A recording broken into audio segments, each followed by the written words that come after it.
Hello and welcome to the Stansberry Investor Hour. I'm Dan Ferris. I'm the editor of Extreme Value and the Ferris Report, both published by Stansberry Research. And I'm Corey McLaughlin, editor of the Stansberry Daily Digest.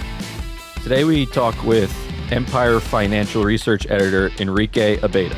And today Corey and I will talk about cryptocurrency and the SEC and whatever else is on our minds. And remember, if you want to get in touch with us, send a note to feedback@investorhour.com and tell us what's on your mind. That and more right now on the Stansberry Investor Hour. So let's talk about crypto because the SEC is finally getting serious about it. And they filed these two lawsuits, one against Coinbase, the largest crypto exchange in the U.S., based in the U.S., and the other one is against Binance, which I think is the largest one in the world. I know it bills itself as the largest Bitcoin exchange. So, the SEC is finally kind of going after them because essentially they're issuing securities. This is what the SEC said. They're issuing securities and they're not licensed securities dealers. And here's the thing, okay? I can't believe at any time in the history of Binance and Coinbase that their lawyers didn't say, excuse me, just real quick, 1 second. I'm about 99% sure that by the SEC rules, we're issuing securities and we're trading securities. So, just to let you know, they will come after us. It will happen. I can't believe no lawyer ever said that to them at any point in their history. Yeah, they've said they've tried to talk to, Coinbase has said that they've tried to talk to the SEC, and they have been talking for 2 years, at least. And apparently they met with them 30 times last year. So I'm sure this came up at some point. The big thing is, like you said, the SEC is suing them because they've offering unregistered securities. They're acting as an illegal broker. However, nobody's defined what crypto really is. And nobody's defined these things as securities yet, other than the SEC believes that they are.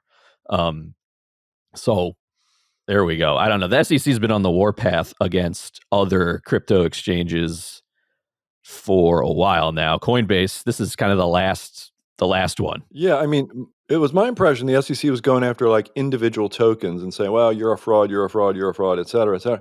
But they never went after the exchanges. And that was like Gary Gensler's big thing. He's like, screw the tokens, go after the exchanges. But again, like, all those meetings, those dozens of meetings, 30, I thought I read 40, but maybe that was just 30 last year, 40 total, another 10 this year. I don't know. But they've met with them dozens of times, and I'm pretty sure that the way those meetings go is, SEC is on one side of the table, and they're saying, pretty sure it's a security, and Coinbase and Binance on the other side of the table, no, not really. I mean, I don't care because I think the SEC is ridiculous. I don't think they protect anybody from anything, but I don't get to make the rules. I have to live in this world, and it's a regulated world. And in that world, the SEC defines what a security is, and I'm pretty sure they knew this was coming. They had to know this was coming. Had to. Yeah, I wouldn't think anybody should be surprised. I mean, it's especially if you've been meeting with them forever. Yeah, there was. I mean, since this year started, there's been 3 kind of not as big crypto exchanges. That one has got a $30 million fine from the SEC and closed down their quote staking business for the same reasons that their SEC is going after Coinbase now. Another one's just others have moved their operations to other countries, focused on other trading. Others have gone bankrupt. And so they know it's coming. I think the difference between Coinbase and the others is Coinbase is publicly traded under SEC approval. And I'm guessing that they think they have a decent argument like, well, we've been operating for 4 years and publicly, and you've been calling, I mean, we've been publicly traded, and you're calling us illegal broker for 4 years. Like, what happened here? So it's why were we allowed to continue to publicly trade? Exactly. Right. If you knew, and I read through the lawsuit as much as I could on short, deadlines and writing and stuff, and in there, part of their SEC's argument is things that they've reported in their financial statements. And so it's, if it was a problem, then, why wouldn't they say, it's a problem right now, when it happened? I mean, Yeah. I don't know. Yeah, that's true. There's all kinds of different angles to this that, I'm sure it'll drag on for a while. Right. So I guess then what happens, right? So let's say that they say, let's say the outcome of this is, well, you're a securities dealer and you have to be a licensed, securities dealer and a licensed exchange, I would guess. Then what? Is that bad for crypto? I don't know. It's probably bad for the scammiest tokens, right? It's bad for anybody who's got to put out the equivalent of a 10Q or a 10K. I don't know how they'll do it, or a prospectus or something. Anybody's got to file a detailed thing with the SEC about their token is going to have some splaining to do, you know? In the words of Ricky Ricardo, by the way, that's what that was. So, I'm mixed on this because I read 10Ks and 10Qs all the time, literally every day of my life. And to me, it's like the first place to go. Sometimes the actual first place to go for me is Bloomberg, but then I'm like to this morning, I had to sort out a difference between the Bloomberg published data and the real data from the SEC, and they didn't match. And so, which one do I go with? Well, of course, I go with the SEC reports, the one that the company filed. That they file it with lawyers and they don't want to get sued and all the rest of the stuff. So I'm mixed because I think the SEC pretends to protect people and it doesn't really. But if they require all this reporting, I'm going to take advantage of it, right? Right. I Yeah, mean, I'm with you there. There's obviously scammier things in crypto, as there are all places, but it's, this will help. This would help kind of people separate that. At the same time, though, I mean, it may help people separate that. At the same time, though, it's possible if the SEC, wins, say, and gets what they want, which is for Coinbase to uh, you know, give up their quote ill-gotten gains based on these tokens where they were, getting commission on staking, basically. That could be like more than $6 billion, right? And so Coinbase right now has $5 billion in cash and $3 billion in debt.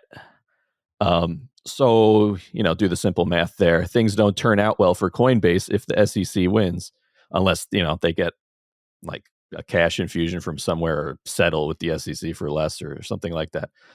But my point is, to your point, like the other half of this is, does that help people who have crypto sitting on Coinbase right now? I mean, no, because if Coinbase goes bankrupt, then they're stuck in this bankruptcy right. process that a lot of these other exchanges are going through that people are experiencing right now too. So that have Hmm. gone on for a year and people haven't seen their money. And if they do, it's going to be not at all of it. This is a developing story, I would say. And at the same time, a lot of people are calling for Congress to actually define what the rules should be in crypto, which there's a huge draft bill that just got introduced on the same day. So I'm these things are connected. It's not. This isn't all coincidence. So there's a lot So here that we don't know, but there yeah, is. I want to go down the rabbit hole of registration and prospectuses, though. sure. Like, for example, who the hell files the prospectus for Bitcoin? Satoshi Nakamoto? I mean, what happens with that? Yeah, it's Like, interesting, because like because Bitcoin and Ethereum are not mentioned in any of this. It's other than no, indirectly. They're not. These aren't the coins that the SEC is talking about. Presumably they would want to include them, but I think that's just too big of a thing right now. But yeah, I would say they're the ones it's not worried about. But I can't, if the other ones are securities, so are they. And what's his name? I forget the guy's name for Ethereum, Russian name. Can't think of it.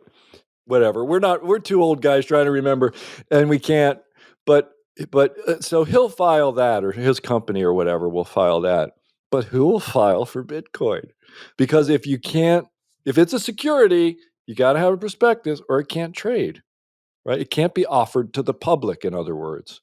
And I've offered securities to the public in my time, and I've filled out all that crap. So I don't know.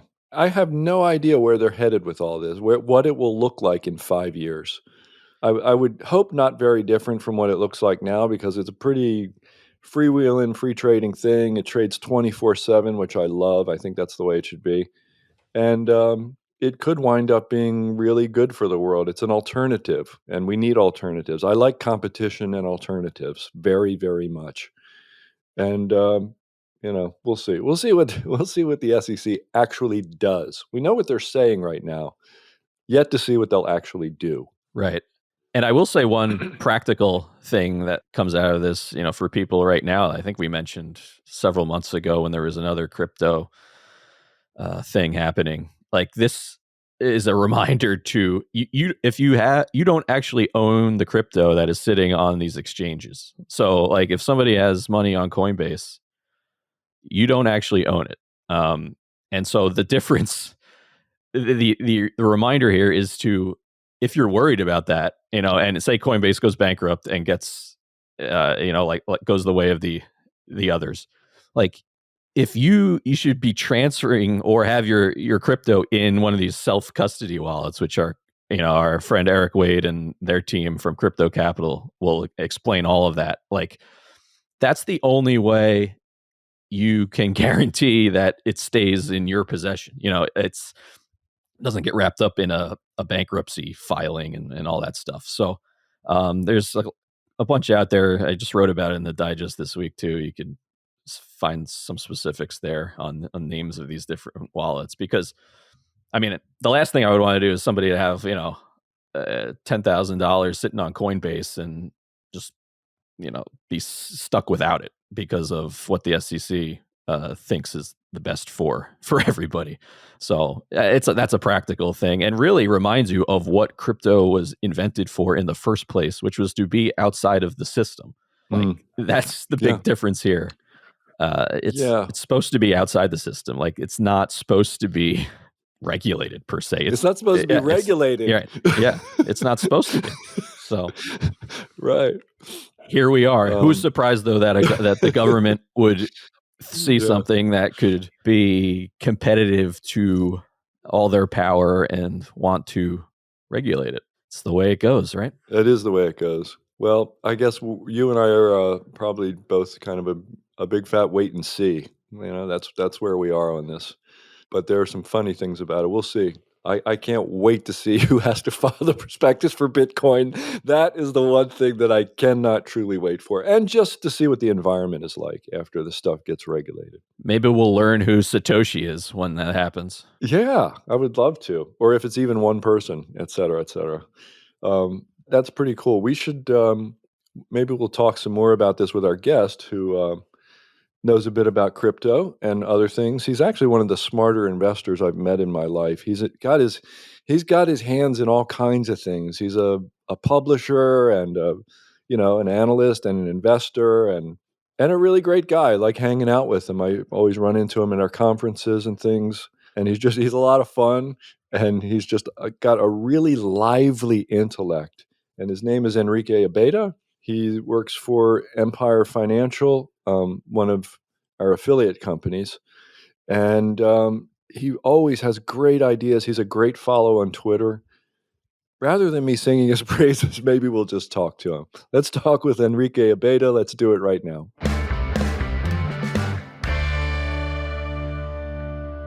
Over 1 million people around the world follow Wall Street veteran Mark Chaikin for his shockingly accurate stock market predictions. And he just gave them a dire warning. Mark says we're about to witness a historic stock market shakeup that could soon create devastating losses for investors who don't know what's coming. As a result, you only have 90 days to move your money. You see, Mark spent 50 years on Wall Street at some of the most prestigious hedge funds in history, and he's been on Fox Business and CNBC countless times. But this is a financial story no one else is telling. If you let this take you by surprise, you could be in for a world of pain. He explains everything in a brand new free report available at www.rollingcrash23.com.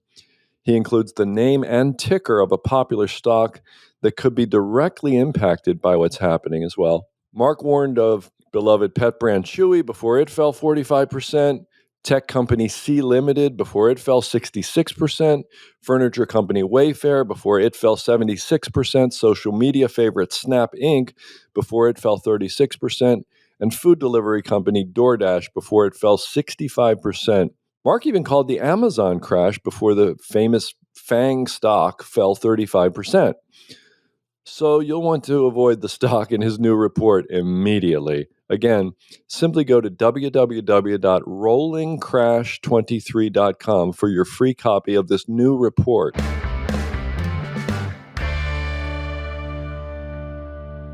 Enrique, welcome back to the show. Good to talk with you again. Good to see you. I'm here in our Baltimore offices, enjoying a fine summer day here. So, All right. Yeah. There aren't many fine summer days in Baltimore, so you enjoy that one while you get it. Most of them are sweltering, having been born and raised there. So it's been a while since you've been on the show. Mhm. I don't even know how long. And a lot has happened. What can one say? I mean, it's been an interesting couple of years here. And I love following you on Twitter because your feed on Twitter is just, it's sort of a relentless, train of ideas. There's just constant ideas. This is a good idea. This is good for this industry. This company is interesting. This is good for it's just like one after another. And not a lot of opining about the economy and the direction of the overall market, which I find refreshing, actually. So first of all, thank you for that. I mean, Well, what I try to do in there is I like to give observations almost as data points without necessarily trying to force a conclusion. I think a big part of that is what I was raised in the hedge fund industry is what's called the mosaic approach, which is that you take a look at in a given stock or for the stock market overall, you look at a mosaic of data points, many things, and understand that at different times in the market or the life cycle of a stock, different things in the mosaic work differently together. So, while there are always, let's say, rules that work, kind of the laws of physics, the any given time, what's most relevant will change. And so, like I said, I'm out there trying to give the data points without necessarily, trying to get people to conclusion. First off, because I might be wrong, but second is so people can, so people can make their own decisions. yes, so people can make their own decisions. But it's interesting, having become a newsletter veteran at this point, you may have noticed in the feedback, a lot of investors would almost rather not make the decision and Well, really want other people to do a lot of the heavy lifting yeah, for them. look, let's compare and contrast, my Twitter feed versus the newsletters because there we are giving people the decisions. Yeah, so I think on Twitter, away from just the legal aspect of opining on individual stocks and all that, what I try to do there is just make it interesting and it's really to generate conversation and to generate thought. Is kind of like the funny thing about the Twitter feed is it's a big part of my process.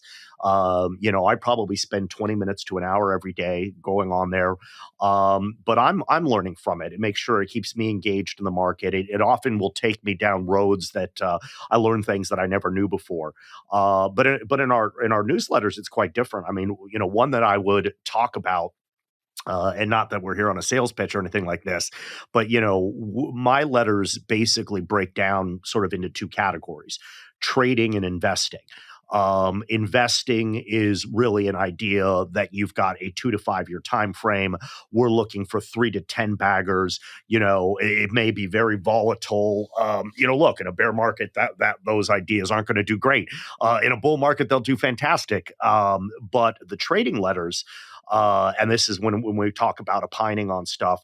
We've got one called Empire Elite Trader, and we recently rolled something out called Empire Elite Data, which basically takes my trading methodology and, I broke broke down how I look at trading opportunities into about 5 to 8 variables that are always there. And so we've actually created a data tool that screens for these ideas, and it's done great. And so the data tool, which people can subscribe to, we're not necessarily making a recommendation there. That's what Empire Elite Trader's for. But one of the nice things about my trading newsletter is exactly what you're saying. We literally say, buy this stock now, sell this stock now. It's kind of I won't call it, it's certainly not a black box, but it certainly is a, give the reader as much guidance as possible so they kind of don't have to think about it, to be honest. So yes, my Twitter feed, very, very open-ended. Our newsletters, very focused and on giving people ideas. Right. Systems that, quantitative systems, let's face it, in our business are finally hot. Like, they were, for a long time, you had sort of this guru fundamental or maybe macro type content. And then, over the past however many years, more of these sort of data products have come out. And I always wonder, every time there's a new one, I wonder, does this person have a real edge? Well, it's interesting. I think we're seeing a maturation of the asset management business as well as the newsletter business, and an adaptation and evolution to technology. So, my background way back in the day was out of fixed income and derivatives. And so I kind of grew up with a healthy strain of quantitative analysis.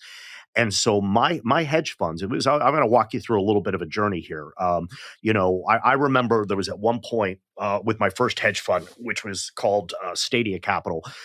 And we had grown the business, had really good years, 2001, 2002, 2003.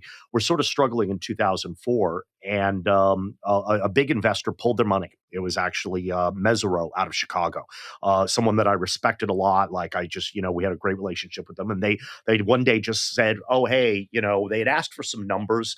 And they pulled, I want to say it was like $100 million. Like it was a very serious amount of money. And so I said to them, I go, look, it's your money, obviously. Can you explain to me what you're looking at, like what the decision was? And they went back and they said, well, we're looking at your steady state portfolios.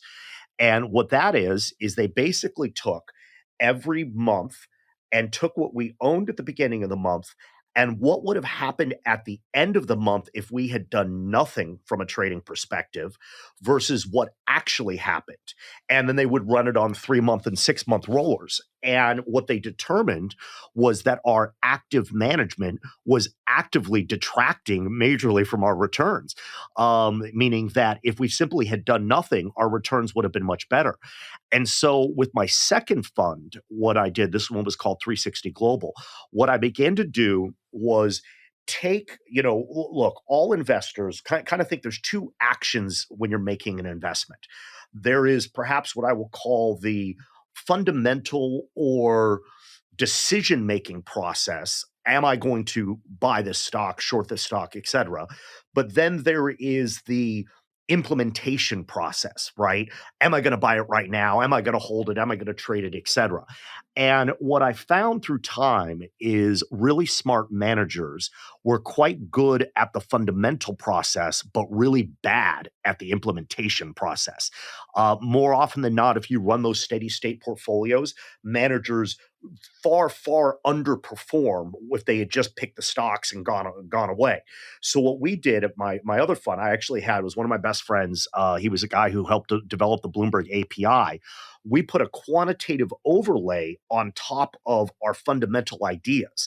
And so the idea was, like, we all know buy low, sell high. We all know if something's super overbought with an RSI of 80, you should probably be trimming. And if it goes down to an RSI of 22, you should probably be buying. But in the heat of the moment, it's very hard to do that. It's hard to do it for two reasons. Number one, psychologically.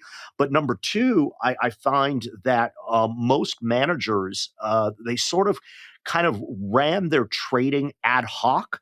So, if the manager had a lunch that day, they might miss the trading opportunity. And that's literally, we had funds that were managing billions of dollars that were managing, and still to this day manage their trading this way.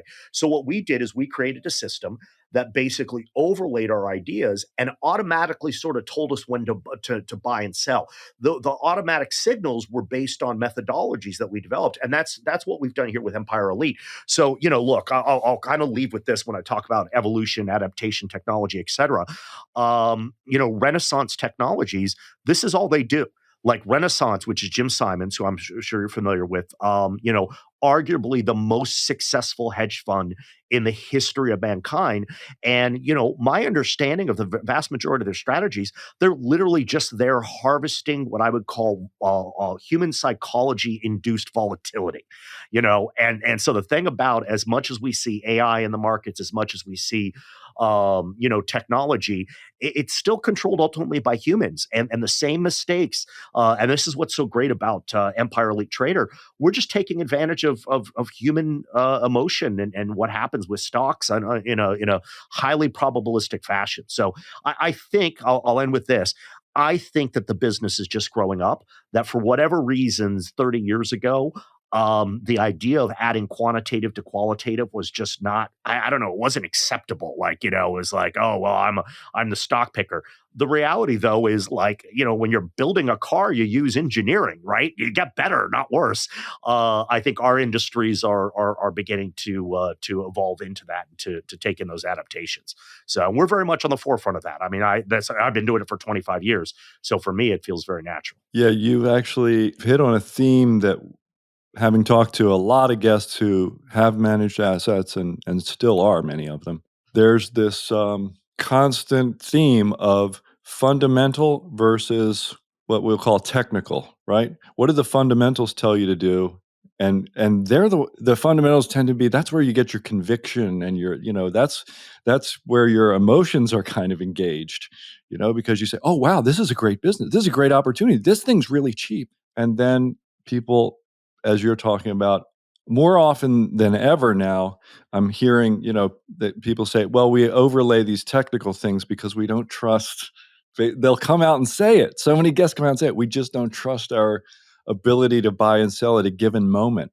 We need to do it mechanically, unemotionally. Yeah, look, I actually think they should be doing that more on the fundamental side too. Like, I'm very results based. I'm very data driven. I also believe very much in a hit the ball where it's pitch strategy, to use the baseball analogy. I think when you try to force things, when you try to force things, you get forced into bad returns. Like, I think that's what happens. So, with our strategies, like I said, the trading strategies are very much take advantage of human psychology as it emerges in existing trends. The fundamental strategies, the investing strategies, are very much, let's look at the math on the companies, because that's the other thing is you said the C word, cheap. I don't really use that word in my lexicon, but I think that when you look at when I look at what stocks have been successful for me, I mean, you and I have talked about this a lot. Look, I every single time, if you give me a company that's earning $1 and they will eventually earn $5 or $10, the stock is going up. I don't care if the stock's cheap, if the stock's expensive. Like, now if it's trading at 300 times earnings, maybe it goes up a little, but if you combine these two things, $1 of earnings going to $10 of earnings and expectations that they're only going to $5 of earnings, you now have, and so when I say that, the funny thing is that could be a value stock. Right? There's no, I mean, cyclicals do that. General growth properties did that. Distress situations do that. So this is one of my topics when people talk about value versus growth. There's only one strategy that works. It's growth. Coca-Cola did not make Buffett all that money because it was a cheap stock. It was trading at a fine multiple, but Coca-Cola made them all that money because they went from making $100 million to making, to $5 billion. And so whether you're buying cheap stocks, expensive stocks, et cetera, I do think valuation matters. But if you can find things that you think you're going to go from $1 of earnings to 10, especially when the world thinks it's 5, you're in a good spot to make money, regardless of valuation. And I mention that though, because I feel most fundamental based investors are not rigorous enough, not, how would I say this? They need to be stricter about what they're looking at, right? Is they need to set the bar higher. And I think too often it's like, oh, it's a nice business. Okay, it can grow some. It looks cheap. Who cares? Move on. Like, I don't want to hear those things. I want to hear like, oh my God, this thing's gonna, quintuple earnings and no one knows. If you're not having that conversation in your head about a stock, because you don't need 100 stocks, right? You don't need 1,000 stocks. You only need 20, let's say. You should probably be moving on to the next idea.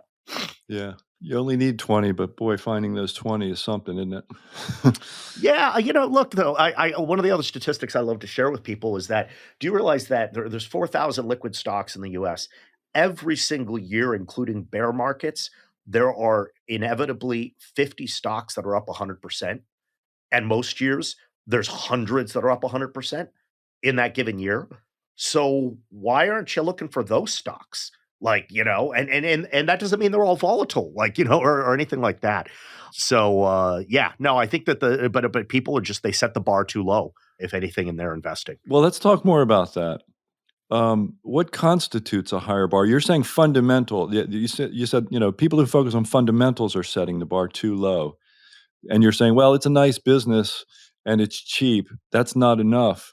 But it's funny because I've heard people everybody's different. Everybody has a different style. But I've heard people like Howard Marks or something talk about, well, it's not a wonderful business. It's more about the price, not how wonderful it is. Yep.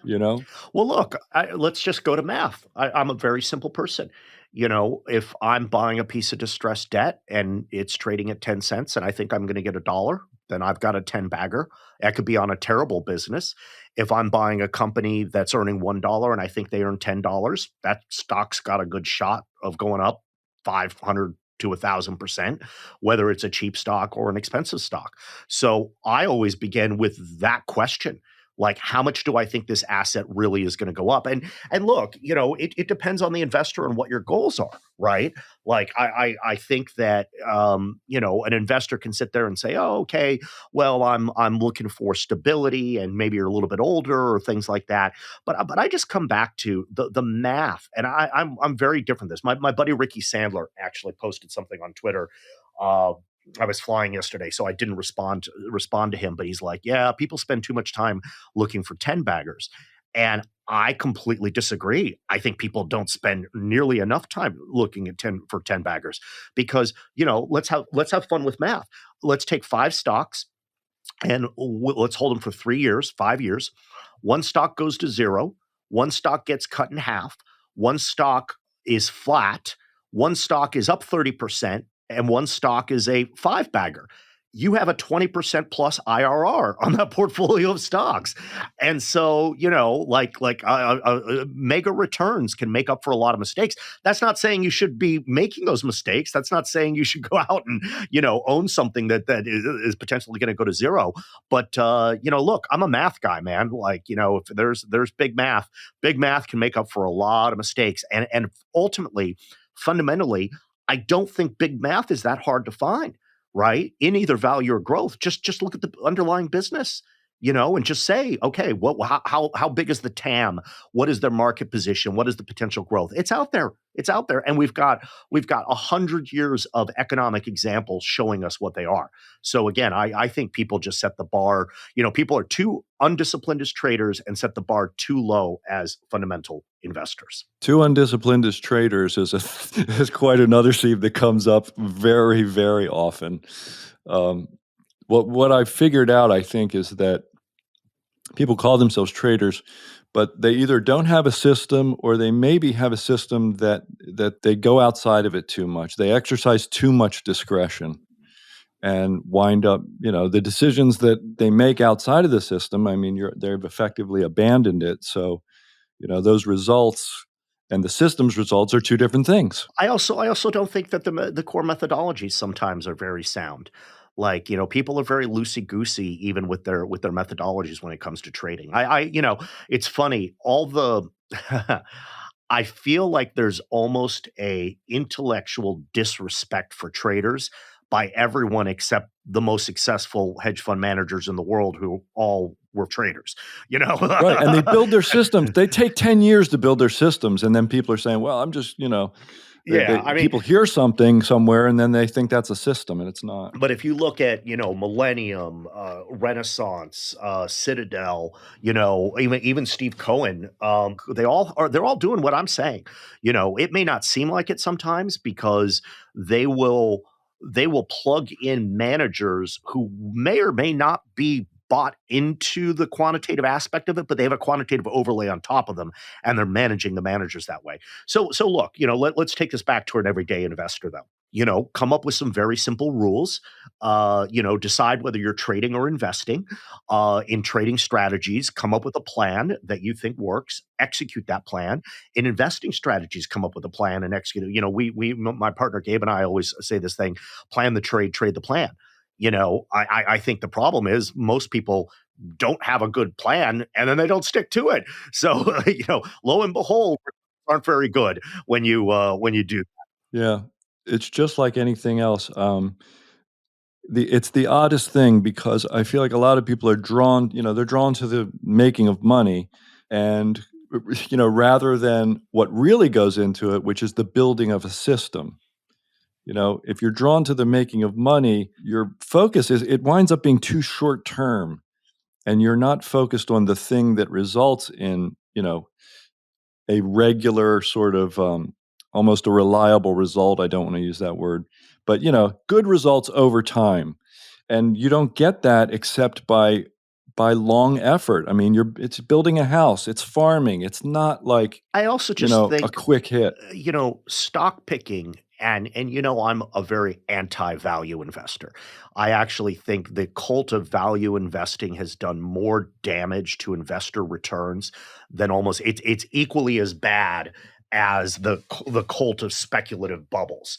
But it's much more insidious, right? Because it's insidious because it's deceptive. People think they're doing something that's helpful to them, but they're actually doing the opposite of what should be helpful. But it comes down to this: I'm a math guy, and I think that what happens with the cult of value investing, fundamental investing, etc., there is almost a disdain for the quantitative, right? It's like, oh, Warren Buffett doesn't use any quantitative stuff. But if you actually go through Buffett's returns, I could isolate for you very quantitatively what all his greatest returns, have in common. By the way, all of his greatest returns have in common a company that was earning $1 and then ended up earning $10, every single damn one of them.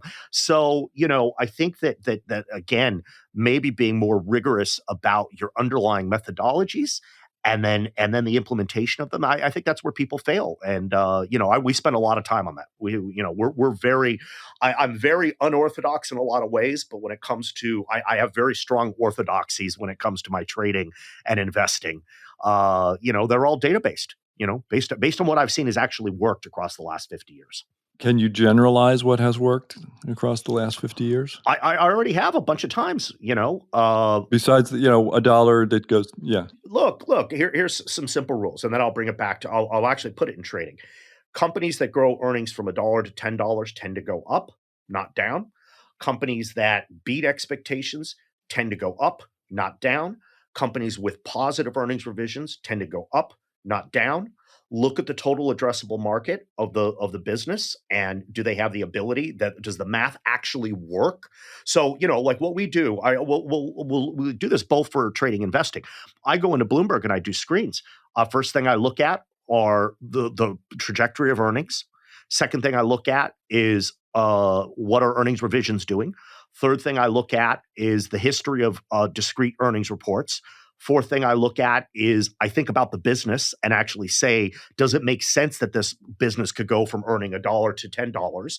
And then you take those and that's basically your core underlying working material. So for investing strategies, what I'm looking for are what are the greatest, who has the most earnings growth and how likely is it going to be? I may be willing to trade off companies beating numbers for the near term period because I'm looking longer. For trading, what we do is we use RSI, relative strength index, which is a very simple measure of investor enthusiasm. And we look for companies that have all the characteristics I just said that are trading below an RSI of 30. So you could ask yourself, why does a company that is beating numbers, it's growing earnings, all this stuff, why would it trade below an RSI of 30? How would it get oversold? All kinds of stuff can happen. A lot of companies that we see have a history of beating numbers, but to be honest, it's because they manage the street expectations very well. So they will go into a quarter and they'll say, oh yeah, well, no, we're going to hit the numbers, but the gross margins are going to do this, that, the other. And then they beat the gross margins every time. Now, you and I can sit there and say, is that market manipulation? We can say whatever we want. I kind of don't care if the company's actually going to hit its numbers and earn returns for shareholders. But what they've done is they've created a positive cycle of stimulus, of serotonin, right? If you own a company and they beat their numbers every time. So what I was saying about getting oversold, maybe they come in and talk down the margins in a quarter, and then everyone freaks out because no, they're talking down the margins, and the owners on the margins sell it down. Then you find that stock that's deeply oversold. But what works? Earnings growth, beating expectations. But I come back down to, and then in trading, taking advantage of psychology. But I come back to just one damn thing: find companies that grow value and grow it a lot, and the stocks are going to go up. That's worked for every damn investor in the history of mankind. And I think it's always going to work because it's just logical, right? So whether we're being quantitative or not, company goes from earning 100 million to earning 5 billion, the enterprise should be worth more. That's how it should work. And it does. Yeah, right. I don't think the cult of value exists that you're talking about. I think like all the people I know call themselves value investors. They sound a lot more like you than, the whatever you want to call it, the caricature of a value investor is buying. People don't, they don't buy discounts to book value and stuff. You know what I'm saying? Yeah, but I don't. Look. I think that I spent a lot of time on human psychology. You and I have spoken about this. Negative feedback has 8 times the impact on us psychologically and chemically. And so you always sound a lot smarter if you come out and pull ideas apart, right? Like pulling an idea apart always is going to sound smarter than tell you. So me sitting here and telling you why something will work never is going to sound as smart as me pulling an idea apart and telling you why it won't work. Okay. But the fact is, when we're investing to make money, we need to buy things that work. Okay. It is important to avoid the things that don't work. But if you just avoid things that don't work, but don't find the ones that do work, what was the point? Like you kind of missed it. And so I still think I have a lot of respect for Warren Buffett. I think his greatest skill is longevity, by the way. You start investing when you're 20 and you live to 95, you're going to have some pretty damn good returns. But I think his greatest skill is actually just a couple core ideas, but I don't feel like what's actually made him money is well communicated. If you go through where he made the money and what all of them have in common, it's very different than what people want. But I mentioned Warren Buffett because if I go on my Twitter feed and said, who would you listen to more? Who are you more interested in having lunch with, Warren Buffett or Steve Cohen? I think I would get 70% Warren Buffett. I mean, and maybe that's a bad example. Maybe I use Howard Marks, because Buffett's kind of like, the Michael Jordan figure or something like that. But Howard Marks or Steve Cohen, I think everyone would go Howard Marks. But I'd much rather sit down with Steve Cohen, because I think that again, owning the trading. Actually, maybe I'll put that up on Twitter. I'll be like, who would you rather have lunch with, Howard Marks or Steve Cohen? We'll see what people say. Yeah, it's interesting because I would say Steve Cohen right away. I feel like I know Howard Marks. I've been reading for years and years and years. I read the books. I've read the book, Most Important Thing, like multiple times. And I've gone over those chapters on risk multiple times. Steve Cohen is just kind of a mystery to me. I don't completely understand what he does and how he does it and all that, Yeah, which is, I'm on literally, purpose. by the way, because this is where technology takes us right now. I'm literally going to put this poll up as we speak. All right, good. Yeah, I'm curious. I think you're going to get a lot of Steve Cohen's, and don't worry, this won't go out until after your poll is up. So, No, I don't care. Yeah, well, we'll see. There might be a lot of Mets fans, so that could drive the conversation. And what? So Cohen owns the Mets? Yep, Is that Steve Cohen bought the Mets a okay? couple of years ago. Right. Yeah. But I call myself a value guy, but if you see the stocks I'm recommending, I mean, it's high, profitable, cash generating businesses that we believe can grow more than we think the market currently believes they can grow. I mean, it's almost the exact same thing you just said. And and I continue to call myself a value investor, as I have for years and years. And, the idea of like buying something because it's at a discount to book value, I'm like, there's a reason for that. If it's a really good bank right after Valley Bank failed, that's one thing, right? But mostly, you're not a strategy. That's a good example. I was hoping we were going to talk about this. I mean, we've made a huge bet on the banks. Like I have in my trading service, we have, I want to say, 15 banks in there. We haven't and in some of the other services, but that's a perfect example where I guess also what I look for are extremes. Like, I want to find extreme growth. I want to find extreme value. I want to find extreme sentiment. Okay. Because that's where I feel like, it's just, I'm sure we've talked about this. It's just like playing blackjack, right? If you're counting cards in blackjack, what you want to do is you want to up your bets when you get to a point where the probability that face cards are going to be coming out is much higher, right? And we know that. We know when that can happen, right? You're not legally can't count cards and stuff like that, but mathematically, we know when that can happen. It's the same thing with stocks, and so the bank thing to me was so fascinating because it was also such a lesson in human psychology and realpolitik. Realpolitik is a Russian term referring to like how the world really works. And one of the things that I thought was so interesting, there were all these people saying, "Oh, all these banks are going to go under," and like all this other stuff. And I was just like, "No, man, the regulators are not going to let this happen. Period. End of story. They will pull out every bullet they have." And by the way, I think they barely used even half the gun. And I think we're through this. But like, so, people are like, "Well, you can't know that for sure." I'm like, well, that's like saying that like I can't know for sure that someone's not going to drive their car off a cliff. Like, I mean, I can know it for sure because there are people that are highly motivated that have incredible tools. So yes, if I'm driving a car, I can't prove for sure that that person's not going to go straight off and off the cliff. Okay. I guess that is a factually true statement. Okay. But that's how I felt with the banks and the regulators. I was like, there is no chance that they are not going to step in. And they basically did it. They still have a lot more bullets. But that's what we like to take advantage of, right? Is I think that it's very intellectually attractive to say, "Oh, well, the regulators, we can't count on what the regulators are going to do." You can, man. Like, I mean, it's there are active actors, and this gets back to another subject that I would say, and I kind of want to say this to Ricky too.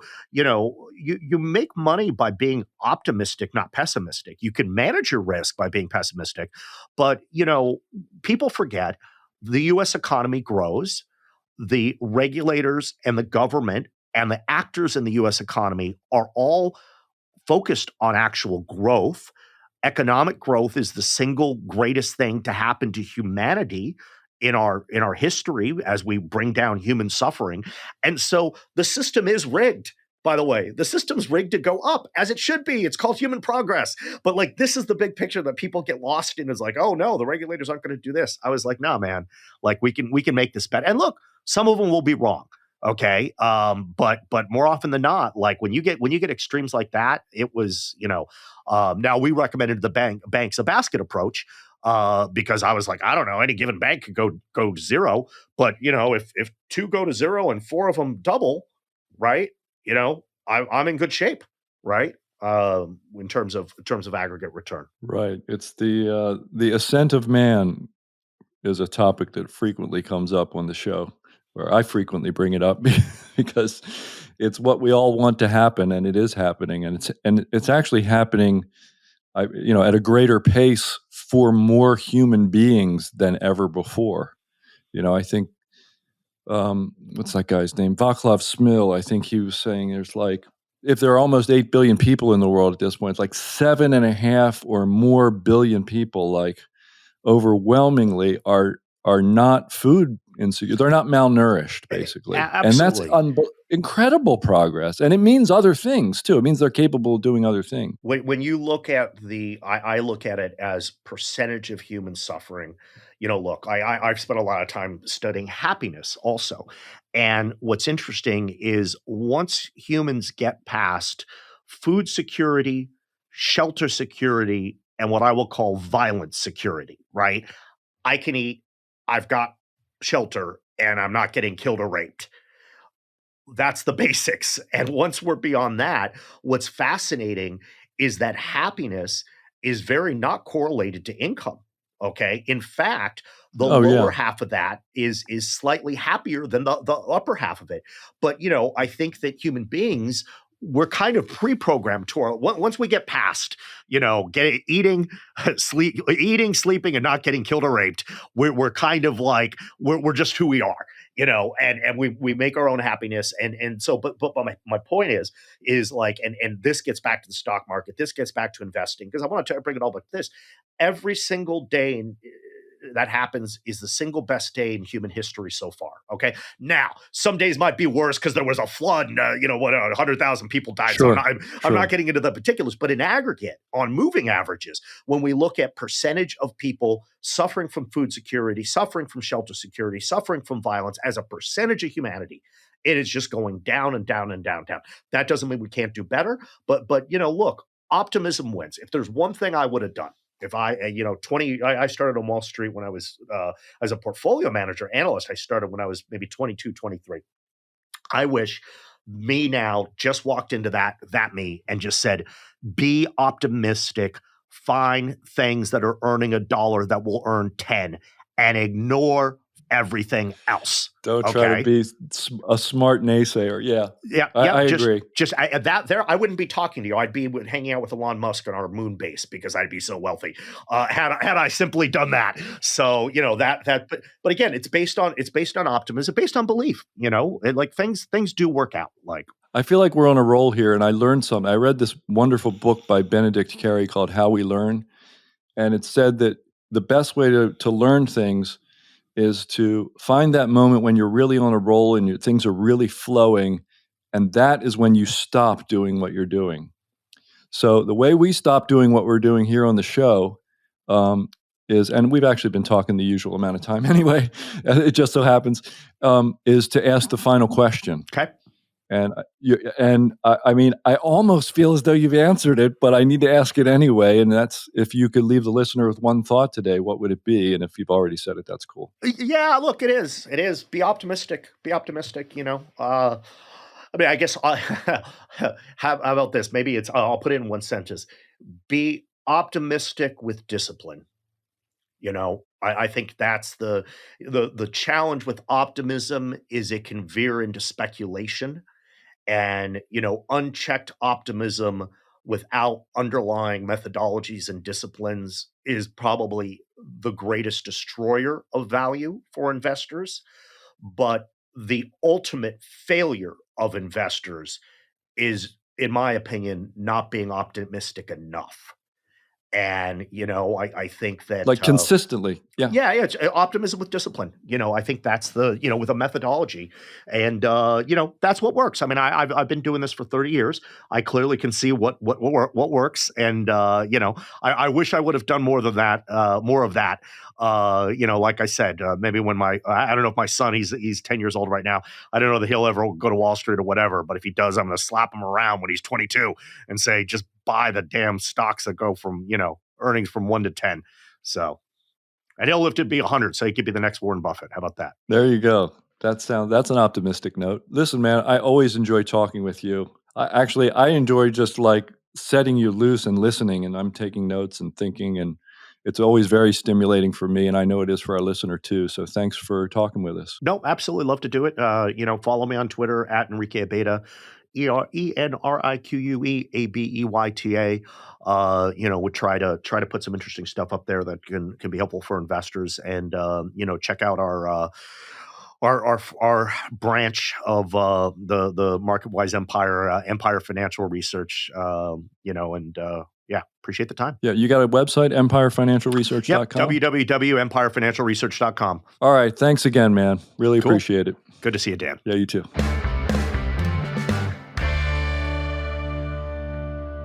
Many mainstream analysts are predicting that stocks will recover soon. But I say we'll instead witness a cash frenzy unlike we've experienced in 21 years before stocks recover. And I'm urging Americans not to buy a single stock until they see it.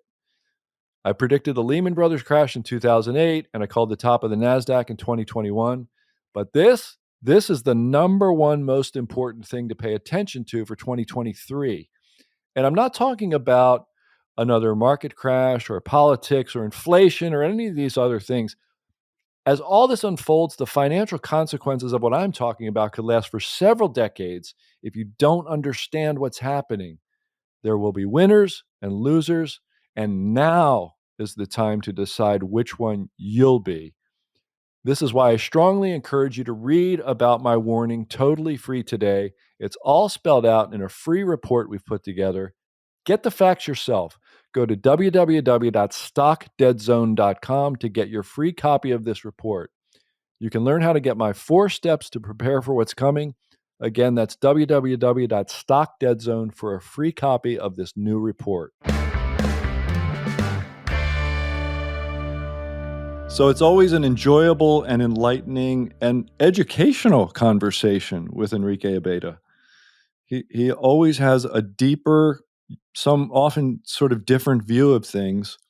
And it's funny, I feel like we check in with him every now and then just to remind us that, he doesn't like the cult of value, and, he's looking for stocks that have $1 of earnings going to $10. And it's all about, companies that can grow over a period of time, and not much else for him.